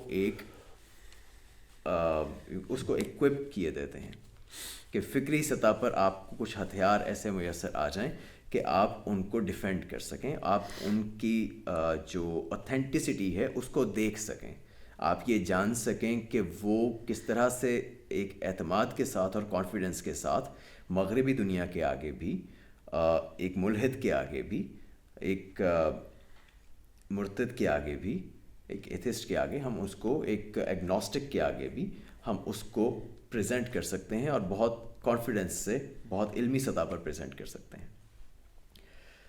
تو یہ کتاب آپ کے لیے ایک ناگزیر وسیلہ ہے اگر آپ اس گروپ سے بلانگ کرتے ہیں جو کہ ماڈرنزم کا وکٹم ہے، اس حوالے سے جو اس سے یوں افیکٹ ہوا ہے کہ اس کے پاس خدا کے ساتھ براہ راست تعلق رکھنے کے وہ وسائل دستیاب نہیں رہے، یا جو اپنے ان وسائل کو مزید کمک پہنچانا چاہتا ہے فکری وسائل کے ساتھ بھی، کہ وہ فکری سطح پر بھی ایک تیقن چاہتا ہے، یا اس نے ایسے لوگوں کے ساتھ گفتگو کرنی ہے، ایسے لوگوں کے ساتھ معاملہ کرنا ہے جو ایسے معاملات سے دوچار ہیں، یا اس نے جو مغربی ایک اس وقت تو یوں ہے کہ ایک سٹارم ہے مطلب پاکستان میں،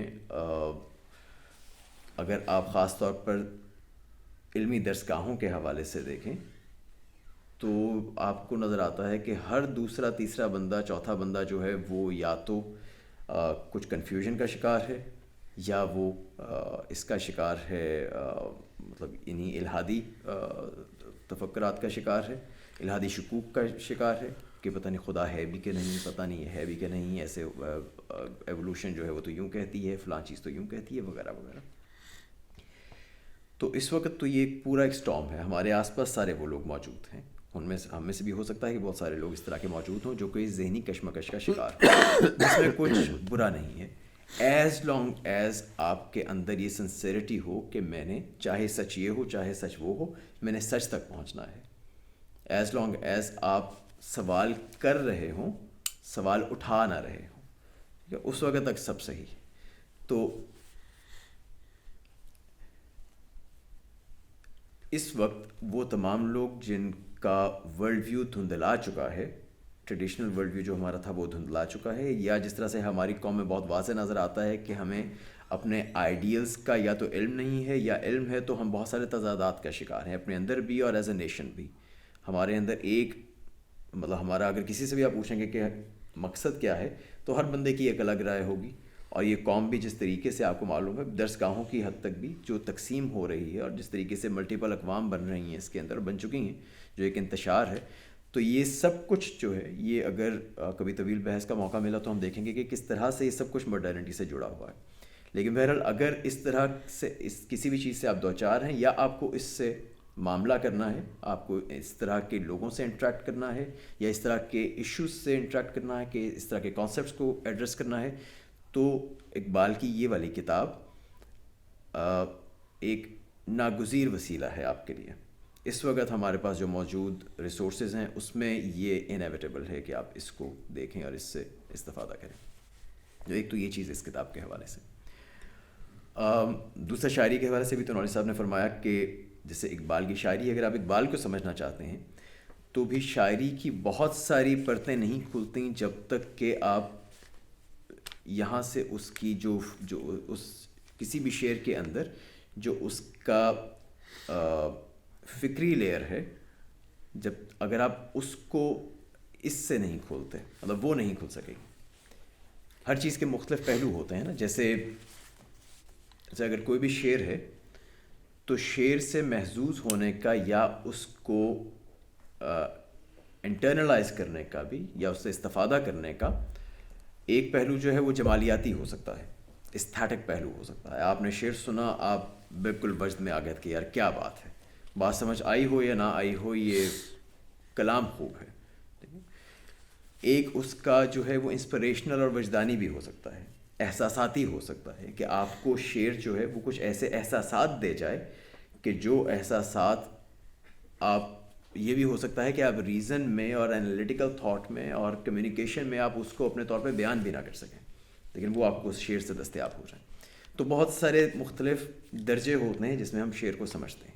تو ایک اس کا درجہ جو ہے وہ فکری درجہ بھی ہے. اگر آپ نے اس کی معنویت کو سمجھنا ہے، اور خصوصاً اقبال کے ہاں جو کہ اپنے آپ کو شاعر ماننے سے انکار کرتے ہیں، جو کہتے ہیں کہ میں شاعر نہیں ہوں، یہ تو میرا ایک ذریعہ ہے، ایک وسیلہ ہے اپنی بات پہنچانے کا، اصل مقصد بات پہنچانا ہے.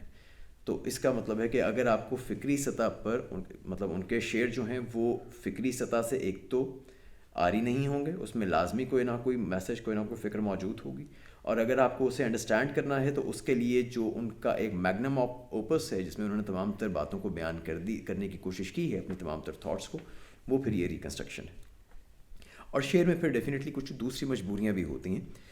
مطلب پروز میں ڈیفینیٹلی مجبوریاں یہ ہوتی ہیں کہ اس میں آپ کو اس طرح کی جمالیات اور اس طرح کی اٹھان اور اس طرح کی رفت جو آپ کو شعر سے ملتی ہے، اور جس طرح دل شکار کرنے کی بات کی تنولی صاحب نے، وہ آپ کو پروز میں وہ محدود ہو جاتی ہے. لیکن دوسری طرف شعر میں اگر ہم فکر کو سمجھنے کی کوشش کرتے ہیں تو شعر میں ایک تو اجمال ہوتا ہے، اس میں بات کو بہت مختصر کر کے بیان کیا جا رہا ہوتا ہے، تو اس کے کئی مرتبہ ایک ہی شعر کے ہو سکتا ہے کہ 10 لوگ 10 مختلف مطالب نکال رہے ہوں، تو اس میں صحت کا پہلو جو ہے وہ کچھ محل نظر رہتا ہے. دوسرا یہ کہ اشعار جو ہیں وہ ایک شعر کئی مرتبہ پورے ٹاپک کو وہ سراؤنڈ نہیں کر پاتا، اور آدھی بات یہاں کہی گئی، آدھی بات وہاں کہی گئی، جس پہ پھر جو ہمارے کچھ مہربان دوست ہیں وہ کہتے ہیں جی اقبال کے اندر تو تضاد ہی بہت ہے، کبھی کچھ کہتے ہیں کبھی کچھ کہتے ہیں. تو اشعار میں اس طرح کے معاملات بھی ہو جاتے ہیں. تو اگر اقبال شناسی بھی آپ کا مقصد ہے تو بھی ریکنسٹرکشن کے بغیر وہ شاید کسی بھی درجے میں ممکن نہیں ہے. اچھا یہاں تک پہنچ کر اب ہمارا اس موڈیول میں جو کورس آفر کیا جا رہا ہے اس میں ہمارا موضوع کیا رہے گا وہ بھی تنولی صاحب بہت تفصیل سے بیان کر چکے ہیں، اس لیے میں بس مختصراً عرض کروں گا.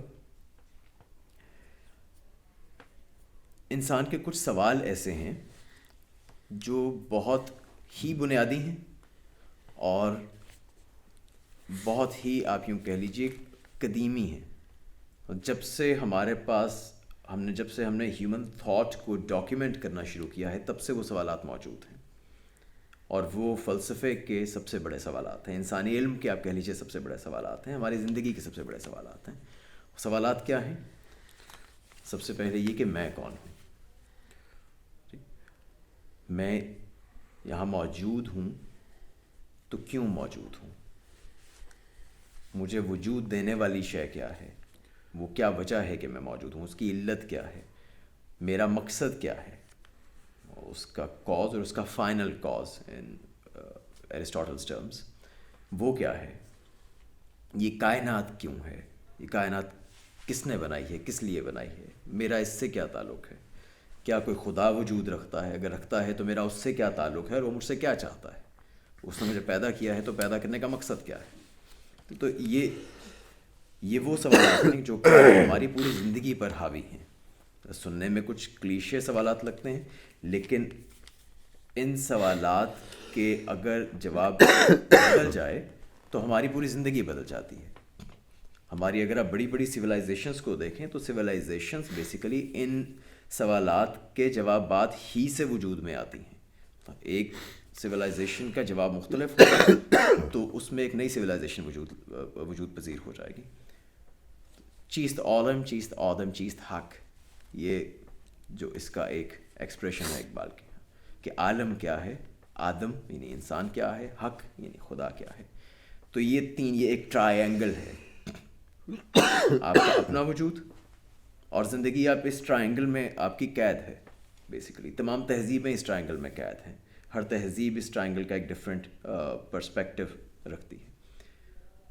تو آپ کا خود سے تعلق کیا ہے، آپ کا خدا سے تعلق کیا ہے اور آپ کا کائنات سے تعلق کیا ہے. ان 3 سطحوں پر آپ تمام تر چیزوں کو بیان کر سکتے ہیں. جو ہمارے موضوعات ہیں وہ اس میں سے جو متقدم 2 ہیں ان کو موضوع بناتے ہیں. جیسے تنویر صاحب نے فرمایا کہ ایک ہمارا پہلا موضوع ہوگا خدا کیا ہے, اس کا کانسیپٹ کیا ہے. اور اقبال نے ایک چیز جو میں شاید ایکسپلیسٹلی مینشن کرنا بھول گیا, وہ یہ کہ اس میں اقبال نے یہ بھی کوشش کی ہے, جب جدیدیت سے وہ نبرد آزما ہوئے ہیں, تو اقبال کی بہت بڑی خوبی, ایک بڑی خوبی تو تنوری صاحب نے گنوائی کہ ان کی جامعیت ہے, کہ انہوں نے استفادہ کہاں کہاں سے کیا ہے اور کتنے مختلف موضوعات, کتنی مختلف فیلڈز سے انہوں نے استفادہ کر کے ان چیزوں کو پیش کیا ہے. دوسری ان کی جو ایک بہت بڑی خوبی ہے وہ ان کا بیلنس ہے. تو وہ مغرب سے ہو بیزار نہ مشرق سے حذر کر, وہ والی بات ہے کہ وہ نہ تو مغرب کو چھوڑتے ہیں نہ مشرق کو چھوڑتے ہیں. وہ نہ مطلب وہ یہ بھی نہیں کہتے کہ جدیدیت کو پوری کی پوری اٹھا کر دیوار پہ مار دی جائے. اس کے اندر جو اچھے پہلو ہیں, جو خوبصورت پہلو ہیں, وہ ان کو بھی لیتے ہیں. جس طرح سے سورۃ الزمر میں قرآن میں آتا ہے نا کہ آپ جو بہترین ہے وہ چن لیجئے, تو وہ بہترین موتی جو ہیں وہ اقبال چننے کی کوشش کرتے ہیں کہ جو جدیدیت میں سے اچھا ہے وہ بھی لیا, ہمارے ٹریڈیشن میں جو کچھ ہے وہ لیا, قرآن جو فرماتا ہے اس کو, اس کی ایک تطبیق کر کے اس کو ریکنسائل کر کے بیان کرتے ہیں ان چیزوں کے ساتھ کہ جو ہماری چیزیں مثال کے طور پہ علمی طور پر اب ثابت شدہ ہیں, جو سائنٹیفکلی پروون ہیں, جو چیزیں ہم جہاں تک پروگرس کر کے ہیومن تھاٹ آ چکی ہے, اس ہیومن تھاٹ کے آگے وہ سامنے ان چیزوں کو, ہمارے ٹریڈیشن کو پورے کانفیڈنس سے ایسے رکھتے ہیں کہ کوئی تضاد پیدا نہیں ہوتا. وہ ٹریڈیشن بھی محفوظ رہتا ہے اور اس کے وہ زاویے سامنے لے کر آتے ہیں جس سے معلوم ہوتا ہے کہ یہ کیوں قرآن جو ہے وہ رہتی دنیا تک ہے. تو یہ بھی اقبال کا ایک کمال ہے. اقبال کا ایک کمال یہ بھی ہے کہ انہوں نے جو ایپسٹمالوجی ہے, جو بنیادی اپنے آرگومنٹس ہیں, انہوں نے غالباً یہ پہلی دفعہ دکھایا ہے کہ ایک پورا سسٹم, پورا ورلڈ ویو قرآن کو بنیاد بنا کر کس طرح ترتیب دیا جا سکتا ہے. تو انہوں نے جب یہ جدیدیت کے خلاف جو دفاع کیا ہے, وہ جدیدیت کو رد کر نہیں کیا مکمل طور پہ, وہ اس کے اچھے پہلوؤں کو لے کے ایک تطبیق دکھائی ہے کہ ہماری اب کے جو نالج ہے اقبال کے دور میں, جو state of the art knowledge تھا, اس میں اور ٹریڈیشن میں کس طریقے سے یہ آپس میں ریکنسائل ہوتے ہیں اور وہ کون سے درجے ہیں جن پر یہ ایک دوسرے کے ساتھ ہم آہنگی کے ساتھ انٹریکٹ کرتے ہیں. تو ان میں یہ جو ہمارے 2 موضوعات ہیں, اس میں سے پہلا موضوع جو ہے اس میں اقبال خدا کی بات کرتے ہیں کہ اسلام میں خدا کا تصور کیا ہے, اور اس پہ مزید روشنی جو ہمارے جدید علوم ہے اس سے وہ مزید روشنی اس پہ کیا پڑتی ہے, قرآن کی تفسیر میں وہ ہمیں کس طرح سے مدد کرتی ہیں, اور ان تفاسیر کے ذریعے ہمارے تصور میں کس طرح کا خدا, ورنہ ہر بندے کا اپنا خدا ہوتا ہے, مختلف مذاہب میں مختلف خدا ہیں ہی. ہمارے ہاں بھی ہم خدا کو بہت سبجیکٹیو کر لیتے ہیں. ایک تو ہم اس کو ہیومنائز کر لیتے ہیں, خدا کو جس طرح ہمیں غصہ آتا ہے ویسے خدا کو بھی غصہ آتا ہوگا, جیسے ہمیں اچانک ترس آ جاتا ہے اس کو بھی اچانک ترس آ جاتا ہوگا. تو خدا کی صفات کو ہم عام طور پہ ہیومنائز کر کے زمین پہ لے آتے ہیں ان نوئنگلی. تو اور ہماری اپنی زندگی کی مختلف ادوار میں, ہم غریب ہیں تو ہم خدا کو کسی اور طریقے سے دیکھیں گے, ہم امیر ہیں تو اور طریقے سے دیکھیں گے, ہم بیمار ہیں تو ہماری کیفیت بدل جاتی ہے, صحت میں کیفیت بدل جاتی ہے. تو خدا قرآن میں اپنے آپ کو کیسا بیان کرتا ہے, اور اس کو جب ہم اپنے دوسرے علوم کے ساتھ رکھتے ہیں تو ان کی تطبیق, ان کی ریکنسیلیشن کیسی ہوتی ہے, اور خدا کا پھر ایک جو ٹھوس تصور ابھرتا ہے, جو تصور ہم پورے اعتماد کے ساتھ ساری دنیا کے سامنے پیش کر سکتے ہیں کہ یہ ہے وہ خدا جس پر ایمان کی دعوت ہم دیتے ہیں. تو وہ تصور اقبال نے, جو تنولی صاحب جس چیپٹر پر ہماری رہنمائی کریں گے اس میں اقبال نے وہ تصور دیا ہے. اس کے بعد پھر دوسرا تصور جو ہے وہ آدم کا ہے, جو دوسرا موضوع ہے, جو اس میں لیکچر 4 ہے, human ego, it's freedom and immortality, کہ انسانی خودی وہ کیا ہے, اور انسانی خودی کا دائرہ اختیار کیا ہے, اس کی فریڈم کیا ہے. اس میں تقدیر کا تصور جو اقبال کے لیے بہت ہی کروشل تصورات میں سے ایک ہے وہ اس میں آ جاتا ہے. فرماتے ہیں ذرا تقدیر کی گہرائیوں میں ڈوب جا تو بھی، ذرا تقدیر کی گہرائیوں میں ڈوب جا تو بھی، اسی جنگاہ سے بن کر میں تغ بے نیام آیا. تو یہ جو جنگاہ ہے تقدیر کی، اس کا بھی بہت سارا بیان جو ہے وہ اسی میں ملے گا فریڈم کے حوالے سے، اور اس کے بعد امورٹیلٹی کے حوالے سے یہ کہ آخرت کیسے وجود رکھتی ہے اور اس کا وہ تصور کیا ہے کہ جو ہمیں قرآن سے ملتا ہے اور جس میں ہم اپنی یوں کہ تدبر سے ہم جس تک پہنچ سکتے ہیں. تو یہ مضامین ہیں جنہیں اقبال کھولتے ہیں اور فکری سطح پر کھولتے ہیں. یہ میں بار بار عرض کر رہا ہوں، فکری سطح پر کھولنے کا مطلب یہ ہوگا کہ ان میں جو موضوعات ہیں اس پر جو گفتگو ہوگی وہ گفتگو خطیبانہ نہیں ہوگی، لائٹ ویٹ سی نہیں ہوگی، اس میں اچھی اچھی باتیں نہیں ہوں گی، اس میں کافی گہرا فلسفہ بھی آ سکتا ہے، اس میں کچھ دقیق باتیں بھی آ سکتی ہیں، اس میں فلسفیانہ سطح پر مطلب اس علمی سطح پر بات کی گئی ہے کہ جس علمی سطح پر پھر وہ آپ دنیا بھر کے چوٹی کے علماء کے سامنے، حکماء کے سامنے پیش کر سکیں. جو ایک ایتھسٹ اگر آپ کو آ کر چیلنج کرتا ہے تو اس چیلنج کے سامنے آپ رکھ سکیں کہ جناب یہ ہے ہمارا تصور. تو یہ بہرحال یہ بنیادی باتیں ہیں جو کور کی جائیں گی. ان میں ان دونوں یہ دونوں ہی جو موضوعات ہیں، یہ ان موضوعات کے لیے آپ کو پہلے سے ریکنسٹرکشن پڑھنے کی ضرورت، مطلب جس کے پہلے 2 لیکچرز کا علم ہونے کی ضرورت نہیں ہے. جہاں پر ضروری ہوگا کہ کچھ پریلیمنری چیزیں ہمیں چاہیے وہ انشاءاللہ بیان کر دی جائیں گی. ریکنسٹرکشن میں جو پیچھے رہ گئی ہیں وہ ان لیکچرز ہی میں بیان کر دی جائیں گی. کچھ چیزیں ایسی ہوں گی کہ شاید جو ہم آپ سے کہیں کہ اس کو کچھ دیر کے لیے ایسیوم کر لیں، ٹھیک ہے، وہ بھی ہوتا ہے اور یہ ہر فلسفے کی کتاب میں ہوتا ہے. مطلب بڑے بڑے فلسفی بھی جب کتاب لکھتے ہیں تو وہ یہی کرتے ہیں کہ کیونکہ ایک جگہ پر آپ سب کچھ نہیں بیان کر سکتے تو وہ کچھ چیزوں کو ایزیوم کرتے ہیں کہ یہ ہماری بیسک اسمپشنس ہیں، یہ ہمارا پوائنٹ آف ڈپارچر ہے، یہاں سے ہم آگے چلیں گے. تو کچھ چیزیں ہم اس طرح کے آپ کو دیں گے کہ جناب یہ گیونز ہیں، ان گیونز کو اگر ثابت کرنا ہے اس پہ ہم الگ سے ڈسکشن کر سکتے ہیں. اس کے لیے ہم آپ کو الگ سے بتا سکتے ہیں کہ کون سا ٹیکسٹ ہے جہاں سے آپ پڑھ سکتے ہیں خود سے، یا کون سے ویڈیوز ہیں جہاں سے آپ سن سکتے ہیں. اور اس کے آگے پھر یہ جو 2 موضوعات ہیں اس کو ایک اچھے طریقے سے انشاءاللہ کور کرنے کی کوشش کی جائے گی. تو اگر آپ کی انکلینیشن اگر ہے فکری اور علمی معاملات کی طرف، اس طرح کی اسٹڈیز کی طرف، تو آپ کے لیے بہت زیادہ آسانی ہو جائے گی، ورنہ آپ کا ہمارا ٹائم کچھ زیادہ ٹف گزرے گا. تو یہ ایک پہلے سے آپ کو ایک وارننگ بھی دے رہا ہوں. مطلب ہم چیزیں ساری کھول کر ہی بیان کریں گے انشاءاللہ، وہ اسی سطح پر ہوں گی کہ بگنر کے لیول پر ہو جائیں. لیکن بہت مرتبہ ہمارا جو وہ ہوتا ہے کہ کلاس میں آنے کا ایک تو آپ کہہ لیجیے ایکسپیکٹیشن ہماری کچھ اور ہوتی ہے. ہماری ایکسپیکٹیشن میں یہ نہیں ہوتا کہ اچھا ہمیں کچھ اس طرح کی انالیٹیکل باتیں ہوں گی یا وہ اس طرح کی فلسفیانہ اصطلاحات سمجھائی جائیں گی. اور کئی مرتبہ ایسا ہوتا ہے کہ ہماری طبیعت ہی ایسی نہیں ہوتی. مطلب اگر میں اینگلنگ جو ہے نا وہ بہت ضروری ہے کسی بھی شے کے لیے.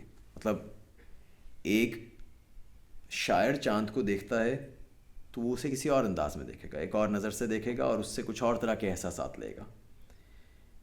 ایک ایسٹروناٹ دیکھے گا تو وہ ایک اور انداز میں دیکھے گا. تو دیکھنے کا انداز، آپ کی آنٹولوجیکل پوزیشننگ، آپ کا ورلڈ ویو، وہ سب کچھ بدل دیتا ہے.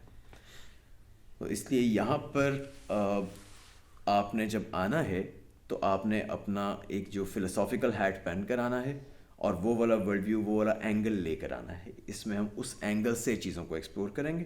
اور جہاں پر بات تصوف کی بھی ہوگی، جہاں تک بات وجدان کی بھی ہوگی، وہاں پر بھی آپ کو اس وجدان کی فکری سطح پر ایکسپلینیشن زیادہ ملے گی. تو اس میں کچھ دوسری باتیں ڈیفینیٹلی انسپریشنل باتیں تو انسان کا وہ آپ کہہ لیجیے اس کی بنیادی ایک وجودی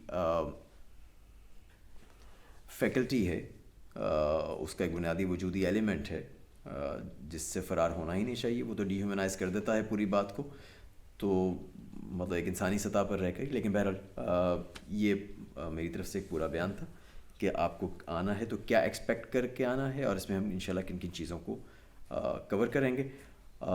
باقی اتنی تفصیل میں نہیں جا سکا جتنی میں تنوری صاحب گئے تھے اپنے موضوع کے حوالے سے، کہ اس وہ جو کانسیپٹ آف گاڈ پہ اور میننگ آف پریئر پہ جو چیپٹر ہے وہ کن کن سب ٹاپکس کو کور کرتا ہے، وہ میں ٹچ نہیں کر سکا کہ دوسرے والا کس طریقے سے کرتا ہے.